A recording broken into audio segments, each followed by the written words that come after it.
Αλλιώς, ο Ερμής είναι ανάδρομος προς τον κόλο σας και αυτό τους βοηθάει να εκλάνετε πολύ και προς πολλές κατευθύνσεις. Ωστόσο, η βρώμα από τα κλανίδια μπορεί να σας οδηγήσει σε ασφυξία. Στον τομέα του εντέρου είστε ευάλωτος με κλανίδια και αποφράξεις, γι' αυτό κομμένα τα βασόλια. Διάβασε για τη Βασχάλη τώρα. Περίμενε λίγο, θέλω να κλάσω.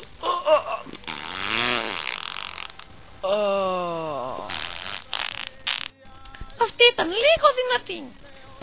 Τι βρώμα σπούσε. Άνοιξε το παράθυρο εσύ. Καλά, πώς είναι στη δουλειά? Εμείς τα καθαρίζουμε εδώ πέρα και εσύ θα άρχισεις να μας κλανείς. Ή κράτη την για αύριο. Γιατί κανονικά η κλανιά ήταν για αύριο. Όχι για σήμερα. Έτσι θα ήμασταν πιο... Καθαρή. Ναι. Μάλλον πρέπει να βγαίνω. Ούτε εσύ δεν αντέχεις τη βρώμα, Αλλά μήπως θα μπορούσα να χρησιμοποιήσω την τουαλέτα? Από εκεί. Ευχαριστώ.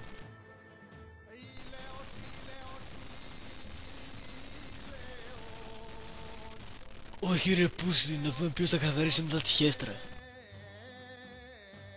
Συμπεθέρα. Μπαμπά. Τι στον πούτσο φοράς? Το καλό που σου θέλω, μην βγάλω το μαλάκι από μέσα και σε αρχίσει τα κλανίδια.